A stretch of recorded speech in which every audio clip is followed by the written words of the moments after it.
اور جب آپ بھی دھوکہ دو گے، آپ بھی بے ایمانی کرو گے، آپ بھی جھوٹ بولو گے، تو پرائے ہیں، اپنے بھی دشمن بن جائیں۔ میں آپ کو ایک قصہ سناتا ہوں، دیکھو سچ میں کتنی طاقت ہے۔ یو پی کا ایک شہر ہے، آپ نے نام سنا ہوگا، جو علماء ہیں وہ تو جانتے ہیں، سہارنپور۔ سہارنپور کے ایک گاؤں میں آزادی سے پہلے ایک جھگڑا ہوا، اور جھگڑا کیا ہوا؟ ایک مسجد تھی، مسجد کے برابر میں ایک پلاٹ تھا۔ ہندو کہتے تھے یہ پلاٹ مندر کا ہے، مسلمان کہتے تھے یہ تو مسجد سے ملا ہوا ہے، یہ مسجد کا پلاٹ ہے۔ دونوں میں جھگڑا ہوا، ایک طرف ہندو کھڑے، دوسری طرف مسلمان کھڑے، مسجد اور مندر کا کیس بن گیا۔ معاملہ گیا سہارنپور شہر کی عدالت میں۔ کورٹ میں ایک انگریز جج بیٹھا ہوا تھا، اس نے دونوں پکش کو بلایا، مسلم پکش کو بھی اور ہندو پکش کو بھی، اور دونوں سے بات کی۔ اس نے ہندوؤں سے کہا تم کہتے ہو مندر کی جگہ ہے، تمہارے پاس کوئی پیپر ہے زمین کا؟ تو وہ کہتے ہیں پیپر کچھ نہیں ہے مگر زمین مندر کی ہے۔ مسلمانوں سے پوچھا تم کیا کہتے ہیں؟ کہنے لگے صاحب یہ تو مسجد کی جگہ ہے، مسجد سے بالکل ملی ہوئی ہے۔ تو جج نے پوچھا تمہارے پاس کوئی پیپر ہے جگہ کا؟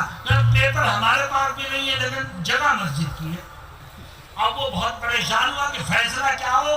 ہندو کہتے ہیں جگہ مندر کی ہے، پیپر ان کے پاس بھی نہیں۔ مسلمان کہتے ہیں جگہ مسجد کی ہے، پیپر ان کے پاس بھی نہیں۔ وہ بڑا پریشان بیٹھا تھا۔ تو ہندو بولے، دیکھو ہندو بولے، مسلمان نہیں، ہندو بولے کہ صاحب گاؤں کی فلاں مسجد میں ایک مولانا صاحب رہتے ہیں، بہت بوڑھے آدمی ہیں، وہ گاؤں کی زمینوں سے خوب واقف ہیں، آپ ان کو بلا لو اور وہ جو کہیں گے ہم ان کی بات کو مانیں گے۔ جج نے پولیس بھیجی کہ جاؤ فلاں مولانا صاحب کو لے کر کے آؤ۔ مولانا صاحب نے کہہ دیا میں نہیں جاؤں گا، کیونکہ میں نے قسم کھا رکھی ہے کہ میں کسی انگریز کا چہرہ نہیں دیکھوں، اس لیے جا کے کہہ دو جج سے میں نہیں آ سکتا۔ وہ جج سمجھدار تھا، اس نے کہا کہ نہیں، مولانا صاحب کے پاس جاؤ پھر اور ان سے کہو کہ آپ کے آئے بغیر مسئلہ حل نہیں ہوگا، آپ جب میرے چیمبر میں آئیے گا تو پیٹھ میری طرف کر لیجئے گا، منہ دوسری طرف کر لیجئے گا، تو آپ کی نظر میرے اوپر نہیں پڑے گی لیکن مسئلہ حل ہو جائے گا۔ تو مولانا صاحب نے یہ شرط مان لی، مولانا تشریف لائے۔ سننے کی بات ہے، دیکھو سچائی میں کتنی قوت ہوتی ہے۔ مولانا تشریف لائے اور انگریز جج کی طرف پیٹ کر کے کھڑے ہو گئے۔ اس نے پوچھا مولانا آپ کے گاؤں کی فلاں مسجد ہے؟ کہاں جانتا ہوں، مسجد کے برابر میں ایک پلاٹ ہے، اس پر جھگڑا ہے، مندر ہندو کہتے ہیں مندر کا ہے، مسلمان کہتے ہیں مسجد کا ہے، آپ کیا کہتے ہیں؟ آپ کے کہنے پر فیصلہ ہو۔ مولانا صاحب تھوڑی دیر چپ رہے، پھر کہتے ہیں کہ مجھے پالنے والے کی قسم، میں بھری عدالت میں خدا کی قسم کھا کے کہتا ہوں کہ وہ زمین، وہ پلاٹ مسجد کا نہیں ہے بلکہ مندر کا ہے۔ اور مولانا کے اس فیصلے پر عدالت نے، کورٹ نے فیصلہ کر دیا اور وہ جگہ مندر کو دے دی۔ مسلمان بہت ناراض ہوئے کہ یہ بڈھا سٹھیا گیا ہے اور اس نے ہماری جگہ مندر کو دے دی۔ لیکن ہوتا کیا ہے، جب مولانا کمرے عدالت سے باہر نکلے تو جو عدالت کے کمرے میں ہندو تھے انہوں نے مولانا کو گھیر دیا اور مولانا سے کہا ہم ایک درخواست آپ سے کرنا چاہتے ہیں۔ کہا کہو کیا بات ہے؟ وہ کہنے لگے مسلمان بہت ناراض ہے آپ سے، اور یہ معاملہ تھا مندر اور مسجد کا، ہم جانچ رہے تھے آپ کو، ہم نے دیکھا کہ مندر اور مسجد کے اس نازک موقع پر بھی آپ نے سچائی کے دامن کو مضبوطی سے تھاما ہے۔ جو دین و دھرم زندگی کے ہر قدم پر انسان کو سچائی پر عمل کرنے کی دعوت دیتا ہو، وہ دین اس قابل ہے کہ اسے قبول کر لیا جائے۔ مولانا ہم سب کلمہ پڑھ کے اسلام میں داخل ہونا چاہتے ہیں۔ میرے دوستوں اور ساتھیوں، دیکھو یہ سچائی کی طاقت ہے، اور آج مسلمان نبی کے بتائے ہوئے کردار کو، آپ کی بتائی ہوئی تعلیمات کو بھول چکا ہے، اور پھر کہتا ہے فلاں ہمارا دشمن، فلاں ہمارا دشمن، فلاں ہمارا دشمن. میں آج اس اسٹیج سے کہتا ہوں مسلمانوں تمہارا کوئی دشمن نہیں، بی جے پی تمہاری دشمن نہیں، فرقہ پرست تمہارے دشمن نہیں، ہندو تمہارے دشمن نہیں، تمہارے پڑوسی تمہارے دشمن. دشمن کون ہے تمہارا؟ اللہ کیا کہتا ہے غور کرو. اللہ فرماتا ہے وَمَا أَصَابَكُم مِّن مُّصِيبَةٍ فَبِمَا كَسَبَتْ أَيْدِيكُمْ وَيَعْفُو عَن كَثِيرٍ. اللہ رب العزت کہتا ہے کہ جتنی مصیبتیں آ رہی ہیں، جتنی پریشانیاں تمہارے اوپر آتی ہیں، وہ کسی دشمن کی وجہ سے نہیں آتی، وہ خود تمہاری اپنی بدعمالیوں کی وجہ سے آتی ہیں. تم اپنے کردار کو درست کرو، اپنے اعمال کو درست کرو، اور پھر دیکھو رب ذوالجلال کے رحمت کے دروازے کیسے کھلتے ہیں. مسلمانوں آؤ ہم طے کرتے ہیں کہ انشاءاللہ ہم جب بھی بولیں گے ہمیشہ سچ بولیں گے. ہم یہ نہیں دیکھیں گے کہ سامنے والا ہندو ہے کہ مسلمان ہے، سکھ ہے کہ عیسائی ہے. جب بھی کسی انسان سے گفتگو کریں گے ہم سچ بولیں گے، اور کسی نقصان اور کسی فائدے کی وجہ سے کبھی جھوٹ کا سہارا نہیں لیں گے. میں جانتا ہوں اس بات کو کہ بہت سے موقع پر لوگ جھوٹ بولتے ہیں نقصان سے بچنے کے لیے، اور بہت سے موقع پر لوگ جھوٹ بولتے ہیں فائدے کو حاصل کرنے کے لیے. لیکن مسلمانوں میرا اور تمہارا ایمان ہے کہ نفع نقصان کا مالک تو اللہ ہے. تیرا جھوٹ تجھے نقصان سے بچا نہیں سکتا، اور تیرا جھوٹ تجھے فائدہ دلا نہیں سکتا. اسی لیے قرآن کریم میں اللہ رب العزت کیا فرماتا ہے؟ دیکھو غور کرو، خدا سچائی کی تعلیم دیتا ہے اور کیا کہتا ہے؟ یا ایھا الذین آمنوا اتقوا اللہ وقولوا قولا سدیدا یصلح لکم اعمالکم ویغفر لکم ذنوبکم ومن يطع الله ورسوله فقد فاز فوزا عظيما. اللہ کہتا ہے اے ایمان والو، جب بھی کہو درست اور سچی بات کہو، جب بولو تو صحیح بات زبان سے نکالو، جھوٹ مت بولو، دھوکہ دہی مت کرو، غلط بات زبان سے. اے اللہ اگر ہم سچ بولیں گے اور صحیح بات ہی زبان سے نکالیں گے تو ہمیں ملے گا کیا؟ فرماتا ہے تمہیں دو طرح کے انعامات سے میں مالا مال کروں گا. سب سے پہلا انعام اللہ کہتا ہے یا ایھا الذین آمنوا اتقوا اللہ وقولوا قولا سدیدا یصلح لکم اعمالکم.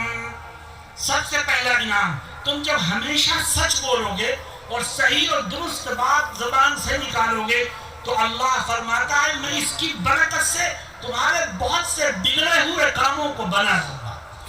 یصلح لکم اعمالکم. اور سچائی کی برکت سے کیا کہتا ہے دوسرا انعام؟ ویغفر لکم ذنوبکم. اور جب تم ہمیشہ سچ بولو گے اور صحیح بات زبان سے نکالنے کی کوشش کرو گے تو میں اس کی برکت سے تمہارے بہت سے گناہوں کو معاف کر دوں گا. میرے دوستوں اور ساتھیوں آؤ ہم طے کریں کہ انشاءاللہ جب بھی بولیں گے سچ بولیں گے، اور جب سچ بولو گے تو نبی کریم صلی اللہ علیہ وسلم سے محبت کرنے والوں کی فہرست میں خدا تمہارے نام کو شامل کرے. میرے دوستوں اور ساتھیوں دوسری خوبی فرمایا اگر تم یہ چاہتے ہو کہ اللہ اور اس کے رسول سے محبت کرنے والوں میں شامل ہو صلی اللہ علیہ وسلم تو اپنے اندر تین خوبیاں پیدا کرو. اس میں سے دوسری خوبی فرماتے ہیں وَلْيُؤَدِّ أَمَانَتَهُ إِذَا اؤْتُمِنَ. دوسری خوبی یہ تم نماز روزہ حج زکوٰۃ کرتے ہو کرتے رہو، لیکن یہ خوبی پیدا کرو تو خدا اور رسول سے محبت کرنے والوں میں تم شامل ہو جاؤ. وہ کیا ہے دوسری خوبی؟ فرماتے ہیں تم اس بات کا عہد کر لو کہ زندگی کے آخری سانس تک جب کسی کا کوئی حق، کسی کا کوئی پیسہ، کسی کی زمین کا کوئی حصہ، کسی کے گھر کا کوئی کونا تمہاری طرف نکلے گا تو ایک ایک پیسے کا حساب کر کے اس کے حق کو ادا کرو گے. جو غیروں کے حق کو ادا کرے اور حقدار تک اس کے حق کو پہنچا دے تو خدا اپنے نبی سے محبت کرنے والوں کی فہرست میں اس کے نام کو شامل کر دیا۔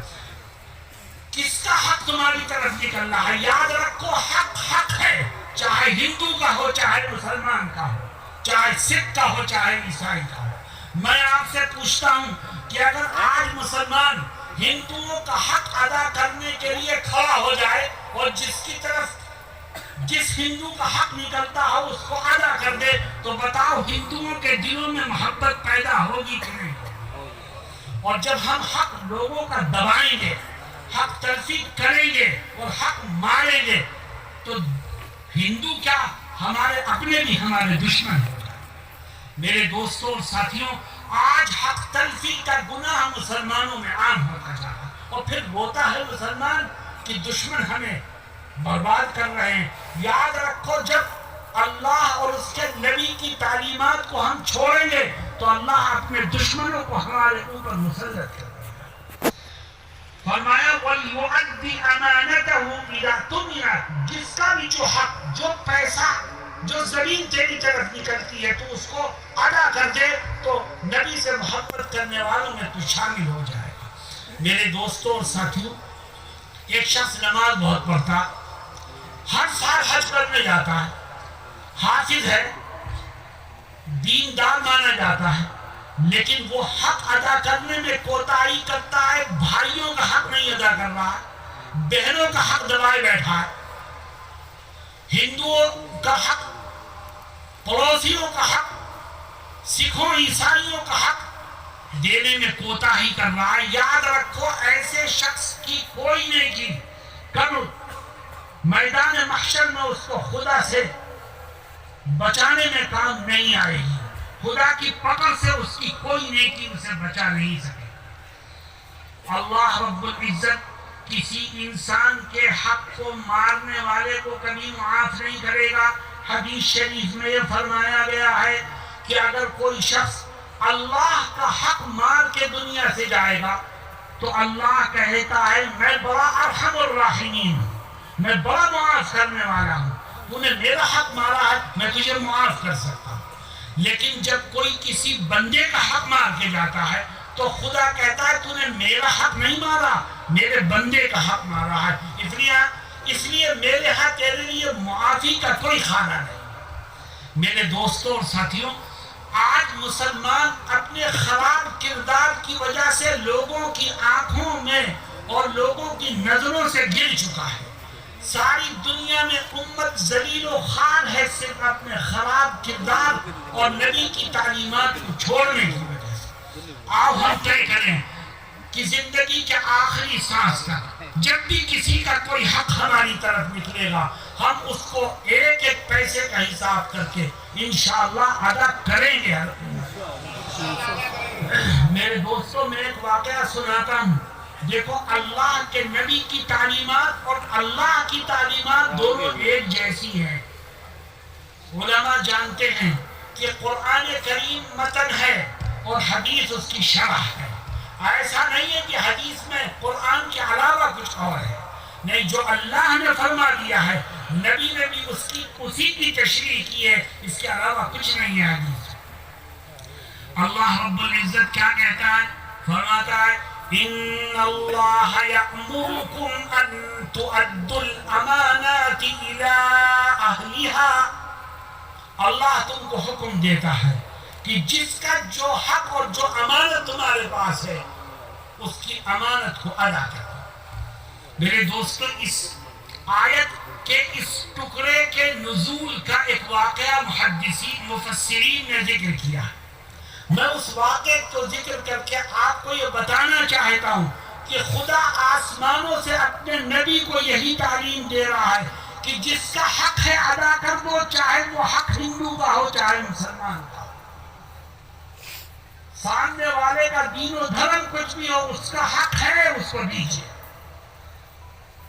واقعہ کیا ہے؟ غور سے سنو، دیکھو اللہ کی تعلیمات کو۔ نبی کریم صلی اللہ علیہ وسلم فتح مکہ کے وقت مکے کو فتح کرتے ہوئے مسجد حرام میں پہنچے. مسجد حرام میں پہنچ کر کے آپ نے فرمایا کعبۃ اللہ کو کھولو، تو پتہ چلا کعبۃ اللہ کے دروازے پر تالا پڑا ہوا. آپ نے فرمایا اس کی چابی عثمان ابن طلحہ کے پاس ہے. عثمان ابن طلحہ اس وقت تک اسلام نہیں لائے تھے، کافر تھے. فرمایا عثمان ابن طلحہ کے پاس ہے، جاؤ عثمان سے اس کی چابی لے جاؤ. صحابہ کرام دوڑے اور عثمان ابن طلحہ سے چابی لی اور نبی کریم علیہ السلام کی خدمت میں پیش کر دی. کس کی چابی؟ کعبۃ اللہ کے دروازے کی چابی. اللہ کے نبی علیہ السلام ہاتھ میں لیے ہیں چابی. آپ کے پاس ابو بکر بھی ہیں، وہ چاہتے ہیں یہ چابی مجھے مل جائے. عمر بھی ہیں، وہ چاہتے ہیں چابی مجھے مل جائے. علی بھی ہیں، وہ چاہتے ہیں چابی مجھے مل جائے. عثمان غنی بھی ہیں، وہ چاہتے ہیں چابی مجھے مل جائے. لیکن اللہ کے نبی سوچ رہے ہیں چابی کس کو دوں. اتنے میں یہ آیت نازل ہے اور اللہ فرماتا ہے ان اللہ یأمرکم ان تؤدوا الامانات الى اہلها. اے نبی یہ چابی آپ نے ابو بکر سے نہیں لی ہے، یہ چابی آپ نے عمر فاروق سے نہیں لی ہے، یہ چابی آپ نے عثمان غنی سے نہیں لی ہے، یہ چابی آپ نے علی المرتضی سے نہیں لی ہے، یہ چابی تو عثمان ابن طلحہ سے لی ہے. وہ اگرچہ کافر ہیں لیکن ان کی امانت ہے. اگر آپ کو دینا ہے تو عثمان ہی کو دیجئے، اس کے علاوہ کسی کو نہیں دے سکتے. دیکھو امانت کسی اور تک نہیں پہنچ سکتی، امانت جس کا حق ہے اسی کو پہنچے. آپ نے فرمایا جاؤ عثمان ابن طلحہ کو بلاؤ. عثمان ابن طلحہ بہت ناراض تھے کہ ان سے کعبۃ اللہ کی چابی چھینی گئی تھی. آپ نے انہیں بلوایا اور کہا عثمان یہ آیت نازل ہو گئی ہے، لو یہ چابی تمہارے پاس تھی، تمہارے ہی پاس رہے گی اور قیامت تک اب تمہارے خاندان سے یہ چابی کوئی نہیں لے سکتا. عثمان بڑے خوش ہوئے اور عثمان خوشی میں اچھلنے لگے کہ لو چابی پھر مجھے واپس کر دی. جو دین و دھرم اور جو نبی امانت کو ادا کرنے میں اتنا محتاط ہو وہ اس قابل ہے کہ اس کے دین کو قبول کر لیا جائے. اشہد ان لا الہ الا اللہ واشہد ان محمدا عبدہ ورسولہ. مسلمانوں یہ طریقہ تھا اور یہ لائن تھی دین کو پھیلانے کی. آج ہم نے اپنے کردار کو، اپنے اخلاق کو، اپنی سوچ و فکر کو خراب کر لیا اور یہ سمجھتے ہیں کہ ساری دنیا ہماری دشمن ہو گئی. اگر لوگ ہمارے دشمن ہیں تو صرف اس لیے کہ ہم نے نبی کے بتائے ہوئے طریقوں پر عمل کرنا چھوڑ دیا. آؤ آج سے طے کریں کہ جب کسی کا کوئی حق ہماری طرف نکلے گا ہم اس کو پہلی فرصت میں ادا کریں گے انشاءاللہ. کسی کو شکایت کا موقع نہیں دیں گے. ہندو ہو، مسلمان ہو، اپنا ہو، پرایا ہو، کسی کو کبھی شکایت کا موقع دے کر کے اپنے نام اعمال میں گناہوں کو نہیں لکھوائیں گے. جس کا جو حق بنے گا انشاءاللہ پہلی فرصت میں اس کو ادا کر دیں گے. آسام کے لوگوں آپ نے جانا ہوگا کہ NRC کے موقع پر بہت سی مسلم خواتین کا نام صرف اس لیے فہرست میں آنے سے وہ رہ گیا تھا کہ ان کے باپ نے، ان کے بھائیوں نے انہیں اپنی جائیداد سے ان کا حصہ نہیں دیا تھا، ان کو محروم کر دیا تھا. یاد رکھو آج وہ عورتیں محروم ہوئیں، خدا کے ہاں ان بچیوں کو محروم کرنے والے خدا کی رحمت سے محروم رہے. یہ مذاق ہے. شریعت کا مسلمان شریعت کا نام لیتا ہے اور دوسروں کا حق کھائے گا تو بتاؤ خدا کی رحمت کے دروازے کہتے ہیں. بچیوں کا حق، اور خاص طور پر میں کہتا ہوں بھائیوں سے کہ باپ کے مرنے کے بعد تم نے باپ کی جائیداد کو تقسیم کر لیا، بہن کھڑی منہ تک رہی ہے، تم نے اس کو اس میں سے ایک آنا بھی نہیں دیا. بتاؤ خدا کو کیا جواب دو. اور آج اللہ دنیا میں بھی پکڑ رہا ہے اور کل میدان محشر میں بھی پکڑ.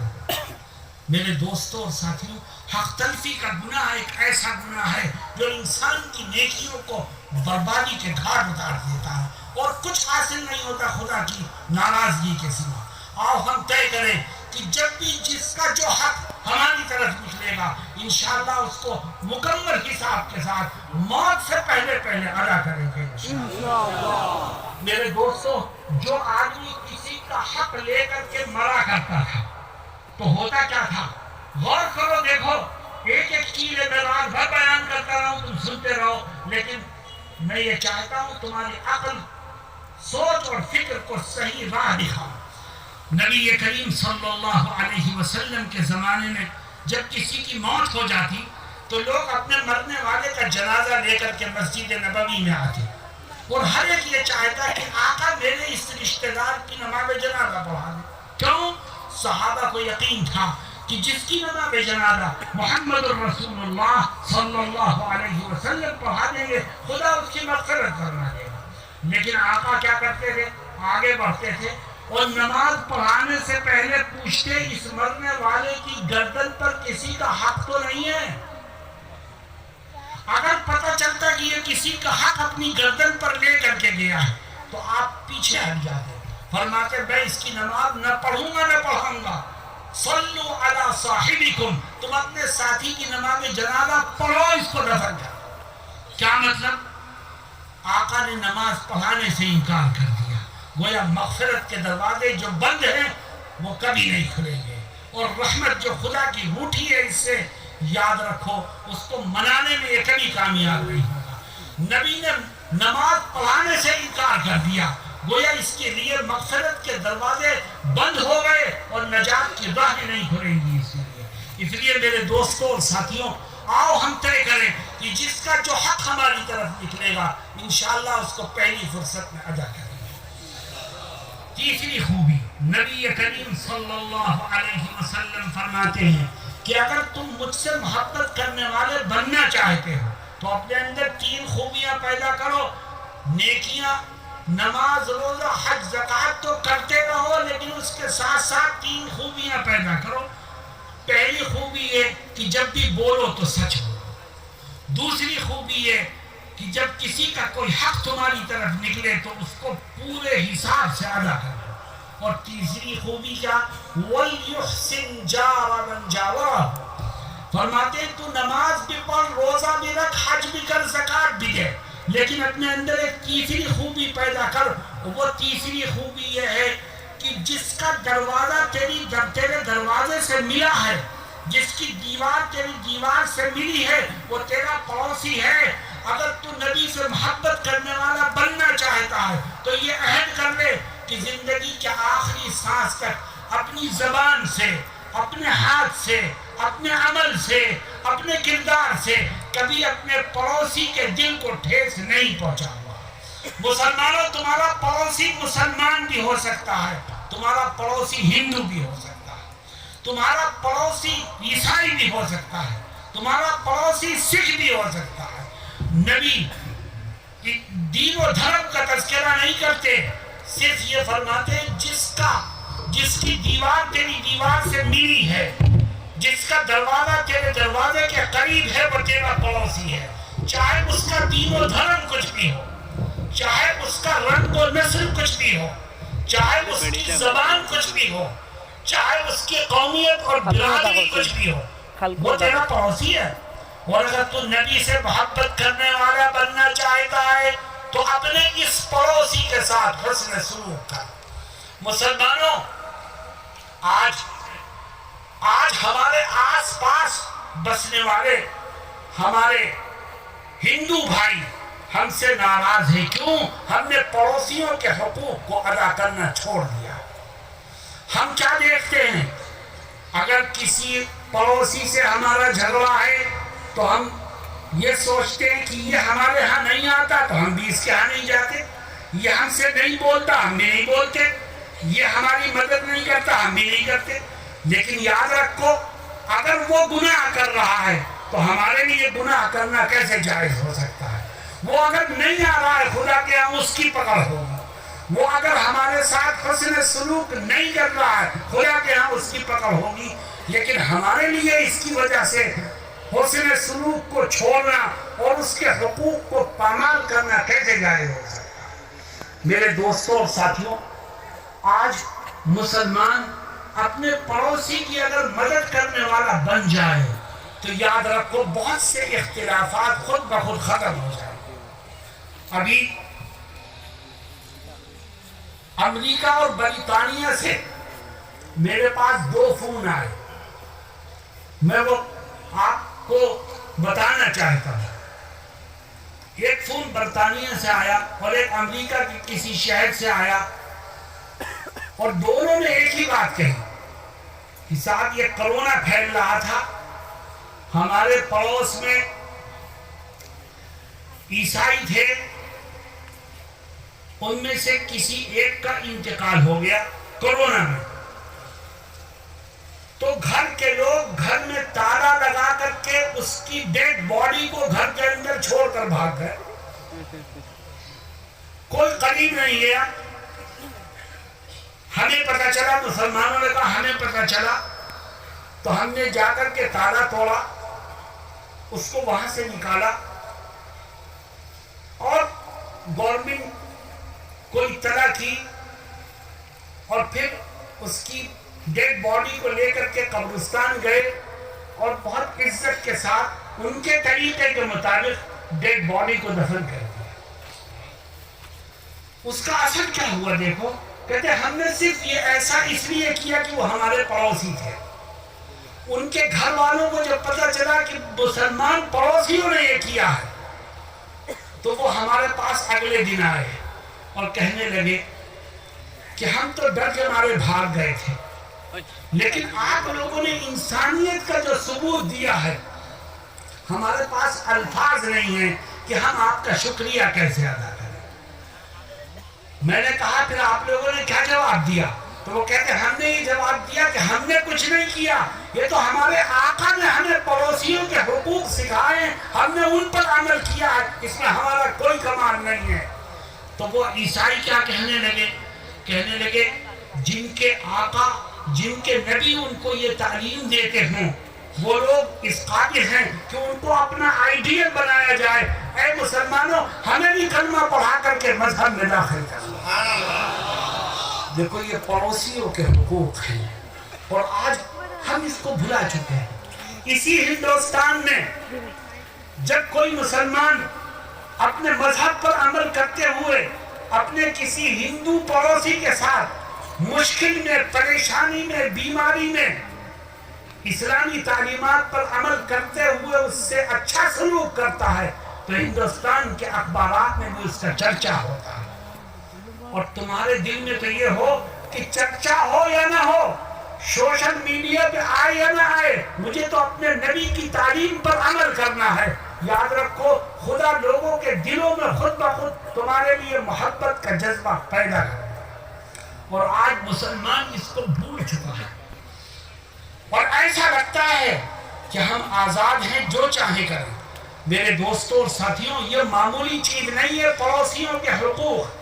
ایک دفعہ نبی کریم صلی اللہ علیہ وسلم تشریف فرما تھے، فرمانے لگے واللہ لا یؤمن، خدا کے قسم مومن نہیں ہے، واللہ لا یؤمن، خدا کے قسم مومن نہیں ہے، واللہ لا یؤمن، خدا کے قسم مومن نہیں ہے۔ صحابہ کہتے ہیں ہم گھبرا گئے، کون مومن نہیں ہے جس کے بارے میں آقا بار بار کہہ رہے ہیں مومن نہیں ہے؟ قیل من یا رسول اللہ، پوچھا گیا اے اللہ کے نبی کون مومن نہیں ہے؟ آپ نے فرمایا الذی لا یؤمن جارہ بوائقہ، فرمایا وہ شخص مومن نہیں ہے جس کی شرارتوں سے اس کا پڑوسی محفوظ نہ رہے، چاہے وہ ہندو پڑوسی ہو چاہے مسلمان پڑوسی۔ میرے دوستوں اور ساتھیوں، آؤ ہم طے کریں کہ انشاءاللہ ہم نبی کی ان تعلیمات پر عمل کریں گے، اور پیغام امن کو عام کریں گے۔ اور یاد رکھو یہ ہندوستان کی سرزمین وہ سرزمین ہے کہ جس نے انقلاب کا دور دیکھا ہے۔ 7 سمندر پار سے آنے والا تن کا گورا من کا کالا انگریز جب ہندوستانیوں کو اپنا غلام بناتا ہے تو ہندوستانی اس کے مقابلے پر کھڑے ہوتے ہیں۔ ہندو، مسلمان، سکھ، عیسائی سب ایک پلیٹ فارم پر آتے ہیں، کیوں؟ انگریز سے آزادی حاصل کرنے کے لیے۔ حضرت شیخ الہند مولانا محمود حسن دیوبندی نے جمعیت علماء ہند کے پلیٹ فارم سے نعرہ لگایا کہ دیش کی آزادی کے لیے ہم ہندوؤں کو بھی ساتھ لیں گے، عیسائیوں کو بھی ساتھ لیں گے، سکھوں کو بھی ساتھ لیں گے، اور سب کو ساتھ لے کر انگریزوں کے مقابلے میں میدان میں آئیں گے۔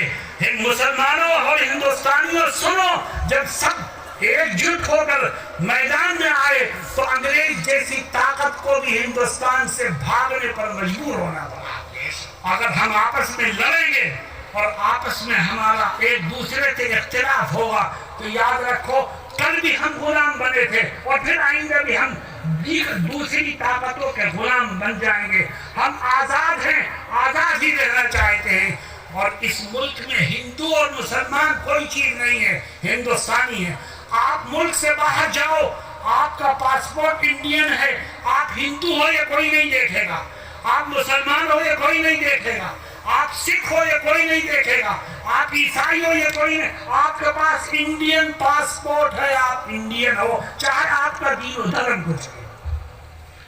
میرے دوستوں اور ساتھیوں، آج کچھ طاقتیں ایسی ہیں ملک میں جو لڑاؤ اور حکومت کرو کی پالیسی پر عمل کر رہی ہیں اور انگریزوں کے راستے پر چلنے کی کوشش کر رہی ہیں۔ ہم نے مل کر کے انگریزوں کو دھکا دیا ہے جو لڑاؤ اور حکومت کرو کی پالیسی پر چل رہی ہیں۔ ہم ان طاقتوں کو بھی کبھی کامیاب نہیں ہونے دیں گے۔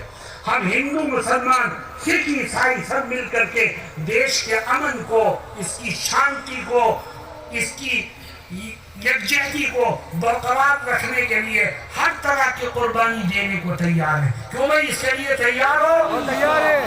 اور دیکھو ہم اور تم مسلمان ہیں، ہمارے پاس آسمانی دین ہے، ہمارے پاس خدا کی تعلیمات ہیں۔ اگر کسی ہندو بھائی سے کوئی زیادتی ہو جائے، کوئی نقصان ہمیں پہنچ جائے تو ہمیں قرآن و حدیث کی تعلیمات کی روشنی میں اسے کیسے حل کرنا ہے؟ دیکھو اللہ کیا کہتا ہے، اللہ فرماتا ہے وَلَا تَسْتَوِي الْحَسَنَةُ وَلَا السَّيِّئَةُ ادفع بالتي هي احسن فاذا الذي بينك وبينه عداوة كأنه ولي حميم۔ اللہ کہتا ہے برائی اور بھلائی دونوں برابر نہیں۔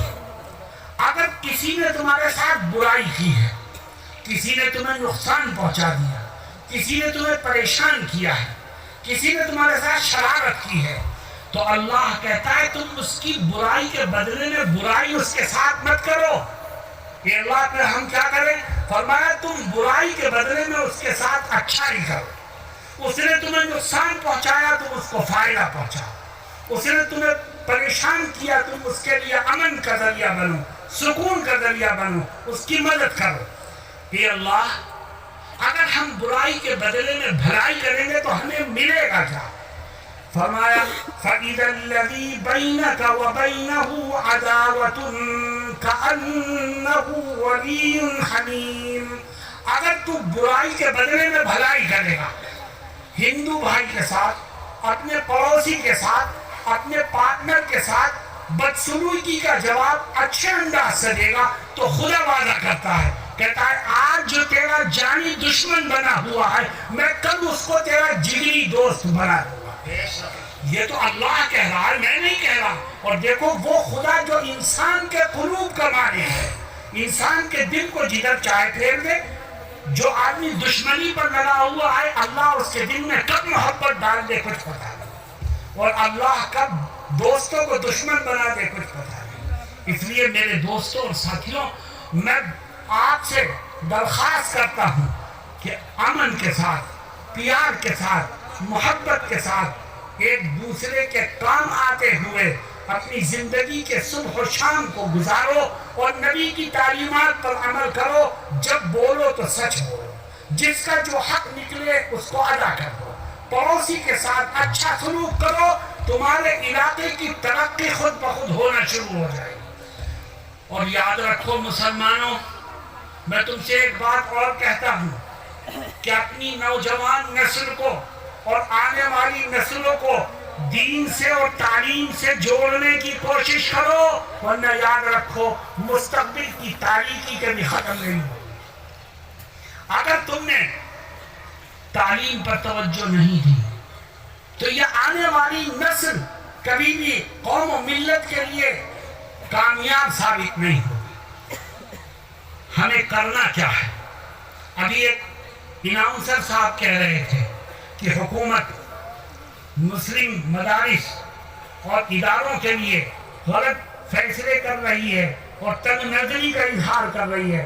میں کہتا ہوں مسلمانوں میری بات کو سنو، تمہیں کسی کے محتاج ہونے کی ضرورت نہیں، خدا نے تمہارے بازوؤں میں قوت دی ہے، تم اپنے ادارے خود کھولو، حکومت کی امداد کے محتاج مت بنو، مسلم اسکول کھولو، مدرسے کھولو، اپنی گاڑی کمائی سے تمام اخراجات کرو اور اپنی نسلوں کو تعلیم سے آراستہ کرنے کی کوشش کرو۔ مجھ سے ابھی ایک ساتھی نے کان میں آ کے کہا کہ عصری تعلیم کے اداروں کی بہت کمی ہے۔ میں ایک بات اور کہتا ہوں، میرا یہ مشن ہے عصری تعلیم کو عام کرنے کا، جمعیت علماء کے اسٹیج سے میں اس کام کو کر رہا ہوں، لیکن ایک اہم چیز ہے جس کی طرف میں آپ کو متوجہ کرنا چاہتا۔ عصری تعلیم کوئی چیز نہیں، اصل چیز کیا ہے؟ آپ اپنے بچے کو ڈاکٹر بنانا چاہتے ہو بناؤ، انجینئر بنانا چاہتے ہو بناؤ، سائنسداں بنانا چاہتے ہو بناؤ، کوئی اور بہتر سے بہتر ڈگری دینا چاہتے ہو دو، لیکن صرف ہماری ایک گزارش ہے کہ اس کو سب سے پہلے دیندار بنانے کی کوشش کرو۔ اگر وہ پکا سچا مسلمان ہے، وہ پھر ڈاکٹر ہے، پھر انجینئر ہے، پھر سائنسداں ہے، تو یاد رکھو وہ جہاں پر بھی جائے گا اپنے دین و دھرم کو ساتھ لے کے جائے گا۔ اس لیے مسلم اسکول، مسلم کالجز، مسلم یونیورسٹیز کھولو جہاں پر عصری تعلیم اسلامی ماحول میں دینے کا نظام ہے۔ اگر آپ نے مسلم اسکول کھولا، مسلم کالجز کھولے اور آپ کے ہاں کا ماحول وہی ہے جو غیروں کے اداروں کا ہے، غیروں کے اسکولوں کا ہے، جو غیروں کے کالجوں کا ہے، تو پھر آپ میں اور غیروں میں کیا فرق ہے؟ مسلمانوں، آج امت کو ایسے مسلمان نوجوانوں کی ضرورت ہے جن کے پاس ڈاکٹریٹ کی ڈگری ہو اور ایمان کی حلاوت موجود ہو، جن کے پاس انجینئرنگ کی ڈگری ہو اور اسلامی کردار ہو، جن کے پاس جدید تعلیم ہو اور اسلامی اخلاق ہو۔ اگر آپ کا بچہ ڈاکٹر بن گیا لیکن ڈاکٹر بن کے وہ ایسے ہی دھوکہ دیتا ہے جیسے دوسرے دھوکہ دیتے ہیں، تو پھر اس کے ڈاکٹر بننے سے کیا فائدہ؟ آپ کا بچہ انجینئر بن گیا اور ایسے ہی جھوٹ بولتا ہے جیسے دوسرے جھوٹ بولتے ہیں، ایسے ہی چونا لگاتا ہے جیسے دوسرے چونا لگاتے ہیں، تو اس کی تعلیم سے اس کو کوئی فائدہ نہیں ہوا۔ اس لیے میرے دوستو، عصری تعلیمی ادارے کھولو اور پڑھنے والے بچوں کی برین واشنگ کرو تاکہ ان کو یہ پتہ چلے کہ ہم مسلمان ہیں اور ہمارا مذہب ہمیں کس طرح زندگی گزارنے کی تعلیم دیتا ہے۔ آپ نے نام سنا ہوگا ایک ملک کا ساؤتھ افریقہ، کیوں بھائی نام سنا ہے؟ میں 2 سال پہلے ساؤتھ افریقہ گیا۔ عیسائی ملک ہے، کالوں کا ملک ہے، اور کالے زیادہ تر عیسائی ہیں اور بہت سے دہلیہ بھی۔ میں ایک شہر میں پہنچا تو کچھ علماء مجھ سے ملنے آئے اور کہنے لگے ہم نے یہاں ایک مسلم اسکول کھولا ہے، آپ چل کے اسے دیکھ لو۔ میں نے کہا چلیے۔ ہم گئے تو بچے، انٹرول تھا، بچے کھیل رہے تھے، ان کا ڈریس تھا کرتا پیجامہ، اور دیکھنے ہی سے پتہ چل رہا تھا مسلمان بچے ہیں۔ میں نے کہا کہ آپ کو اس ملک میں اس ڈریس کے ساتھ، کرتے پیجامے کے ساتھ اسکول کھولنے کی اجازت مل گئی؟ کہنے لگے ہاں مل گئی۔ میں نے کہا وہ ایجوکیشن کے محکمے سے لوگ آتے ہیں جانچ کے لیے کہ ہاں آتے ہیں؟ وہ کہتے ہیں آپ بہت اچھا کام کر رہے ہیں، کرتے رہو۔ میں نے کہا یہ کالے بھی اپنے بچوں کو لے کے آتے ہیں عیسائی؟ کہنے لگے کہ ہاں یہ بھی اپنے بچوں کو لے کے آتے ہیں۔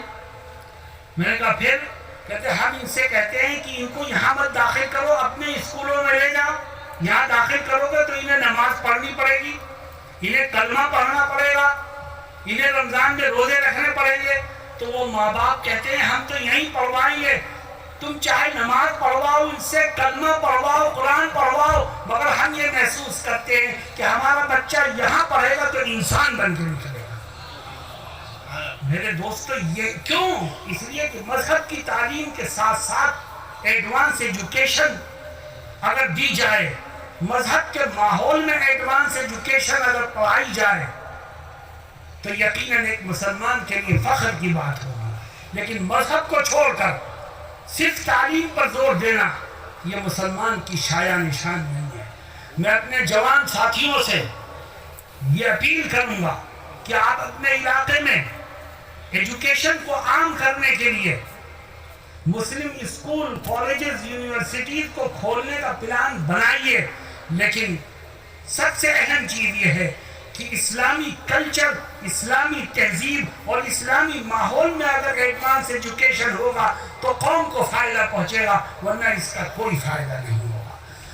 میرے دوستوں اور ساتھیوں، میں مبارکباد دیتا ہوں ان ایڈوکیٹس کو، ان نوجوان ساتھیوں کو جنہوں نے اس بہترین پروگرام کو منعقد کیا، وہ مبارکباد کے مستحق ہیں۔ ان کا جذبہ بہت ایمانی جذبہ ہے۔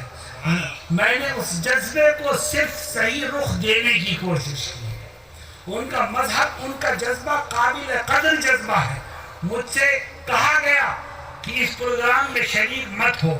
آپ کے اسی علاقے سے میرے پاس ٹیلی فون گئے کہ وہ مذہبی پروگرام نہیں ہے، وہ تو سیاسی پروگرام ہے، اس میں آپ آئیں گے تو اچھا نہیں ہوگا۔ لیکن میں نے معلومات کی اور مجھے ان جوانوں کے جذبات کا پتہ چلا، تو میں نے کہا میں ان کے جذبات کی قدر کرتے ہوئے ان کے حوصلے کو بڑھانے کے لیے ضرور جاؤں گا۔ اور میں آپ کی خدمت میں حاضر ہوں اور اللہ سے دعا کرتا ہوں کہ رب ذوالجلال مجھے اور آپ کو کہنے اور سننے سے زیادہ عمل کی توفیق سے مالا مال فرمائے۔ دوستو، مجھے معلوم ہوا ہے کہ یہاں ایک مسجد کی بنیاد بھی رکھی جا رہی ہے۔ کیوں بھائی ایسا ہے؟